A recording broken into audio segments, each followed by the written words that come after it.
brought to you by Silver Pumps. Top quality और consistent performance के लिए सिर्फ सिल्वर पंप्स नाम याद रखना। कृषि ऐसा मंत्रालय है, ग्रामीण विकास ऐसा मंत्रालय है जहां पर भ्रष्टाचार बहुत ज़्यादा है और भ्रष्टाचार सीधे आम व्यक्ति से जुड़ा हुआ है। डॉक्टर किरोड़ीलाल मीणा होते तो इस भ्रष्टाचार पर अंकुश लगाते। यही बात जब हो रही थी तो कृषि मंत्री नहीं थे, इस बात का अफसोस रहता है। मसलन अजय सिंह किलक कह रहे थे कि नागौर में किस तरह से फसल बीमा नहीं मिल रहा है और जो किसान फसल बीमा मांग रहे हैं 300 से ज़्यादा किसानों पर मुकदमा दर्ज करके उन्हें अंदर बंद कर दिया गया। और इसी तरह से दूसरे विधायक कह रहे हैं कि 13,000 से अधिक किसानों को फर्जी भुगतान हुआ है 8 करोड़ किसान सम्मान निधि। अगर वो कृषि मंत्री बने रहते हैं तो आम जनता को फ़ायदा है, क्योंकि बाबा एक ईमानदार और जुझारू नेता हैं। मगर उनके मन में क्या चल रहा है ये समझ में नहीं आ रहा है। उनका कहना है कि मेरा मन नहीं है मंत्री रहने का और सरकार का मन है कि वो मंत्री रहें। अब मन और बेमन के बीच राजस्थान की जनता पिस रही है। महत्वपूर्ण 2 मंत्रालयों पर चर्चा थी और चर्चाओं का जवाब ऐसे दे रहे थे दूसरे मंत्री जैसे उनका क्या मतलब, बस अधिकारियों ने दे दिया है, हमने पढ़ दिया है। अच्छा, समझ में नहीं आता कि प्रश्नकाल का क्या मतलब है। प्रश्न पूछा जाता है और अधिकारियों के दिए गए कागज को मंत्री पढ़ देते हैं और उसके पढ़ने के बाद विधानसभा अध्यक्ष कहते नहीं अब कुछ नहीं होगा, जवाब मिल गया आपको। अरे जवाब नहीं मिला। वासुदेव देवनानी जी को प्रश्नकाल के अर्थ को ज्यादा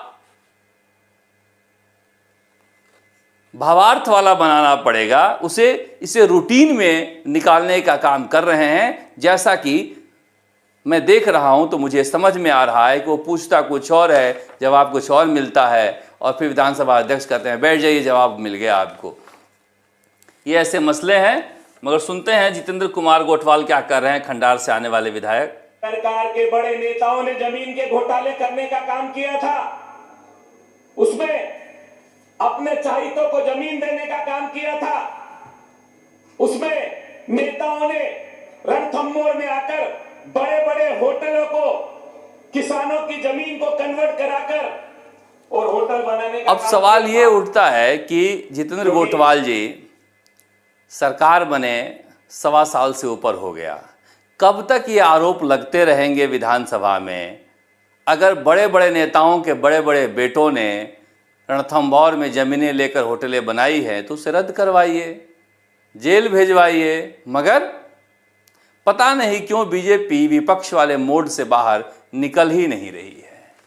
और यही वजह है कि वहाँ मैं सुनता हूँ, चाहे कोई भी हो, मैं अजय सिंह किलक की बात भी कर रहा था, जितेंद्र गोठवाल की बात भी कर रहा था, तो पूरी की पूरी बीजेपी ऐसी लगती है कि अभी विपक्ष में बैठी हुई है। भजन लाल शर्मा बार बार कहते हैं आकर, कल भी विधायक दल की बैठक है, कि मंत्री तैयारी के साथ आएं और सारे सवालों का जवाब दें। मगर मंत्री तैयारी के साथ नहीं आ रहे हैं या फिर अधिकारी हावी हैं, यह भी समझ में नहीं आ रहा है। आज विद्युत विभाग पर चर्चा थी। मुझे लगा कि जो विद्युत विभाग के सीएमडी आलोक हैं वो राजस्थान के ऊर्जा मंत्री हीरालाल नागर पर भारी हैं।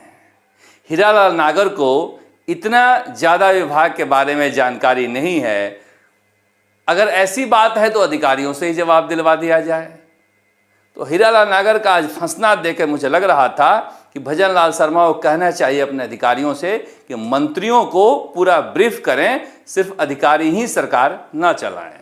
रविंद्र सिंह भाटी जो अपने इलाके के जन समस्या को उठा रहे थे और ये वाजिब है, विधानसभा होना भी इसीलिए चाहिए। पर्चे के माध्यम से आपने मुझे बोलने का मौका दिया। मेरा निवेदन है कि गर्मियों के दिन आने वाले हैं, पानी की समस्या दिन ब दिन बढ़ती जा रही है और पिछली बार भी हीट वेव के कारण काफी समस्याओं का सामना हम सभी को करना पड़ा। मैं सीमांत क्षेत्र की अगर बात करूं तो सीमांत में आज के समय में भी पानी की समस्या बहुत बड़ी है और गर्मियों को दिनों को देखते हुए हमें अभी से व्यवस्थाएं करनी चाहिए। शिव विधानसभा क्षेत्र के विशेषकर रामसर, सियानी, गडरा रोड, इस इलाके में पानी की बड़ी समस्या है जिसे रविंद्र सिंह भाटी उठाते हुए दिखाई दे रहे हैं और ये मैं इसलिए आपको दिखा रहा हूँ इस बात को कि गर्मियाँ पड़नी शुरू हो गई है और गर्मियों में पश्चिमी राजस्थान में हालात नहीं बिगड़े, इसके लिए सरकार को अभी से ही उस इलाके के विधायकों की बातों को गंभीरता से लेनी चाहिए। मगर सरकार के पास अभी वक्त है और राजस्थान की सबसे बड़ी समस्या जो है, पिछली बार तो ज़्यादा नहीं हो पाई क्योंकि बारिश पहले शुरू हो गई, अच्छी बारिश हुई, मगर हर बार वही दोहराया जाएगा ये ज़रूरी नहीं। हालांकि ये भी हो सकता है कि राजस्थान के मुख्यमंत्री भजनलाल शर्मा लकी हैं और अपने लक के आधार पर राहत मिल जाए, मगर अगर लक किस्मत भाग्य साथ ना दे तो हालात बिगड़ भी सकते हैं। इसलिए रविंद्र सिंह भाटी जैसे विधायक जो हैं, जो इस इलाके में पानी की बात कर रहे हैं, अभी से ध्यान देना चाहिए। मगर उधर नरेश मीणा की जमानत याचिका पर फैसला टल गया है और अब सुनवाई 12 मार्च को होगी। जब भजनलाल शर्मा राजस्थान के मुख्यमंत्री से परिवार समेत सारा समझौता हो गया था, बातचीत हो गई थी, तो सरकारी वकील ने इतना ज़्यादा विरोध क्यों किया जमानत का, समझ में नहीं आता।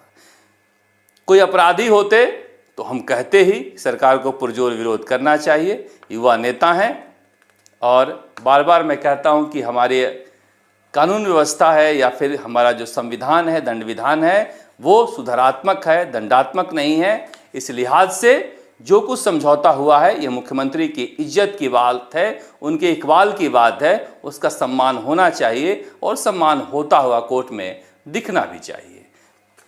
इस बीच ये सब इनकलाब, जय जौहर, जिंदाबाद, नरेश भाई का गांव, बड़ावली, जैसे ही जमानत नहीं मिलती है ट्विटर पर ये सारे नरेश मीणा के नाम से जो गांव के बोर्ड लगे हैं वो वायरल होने लगते हैं।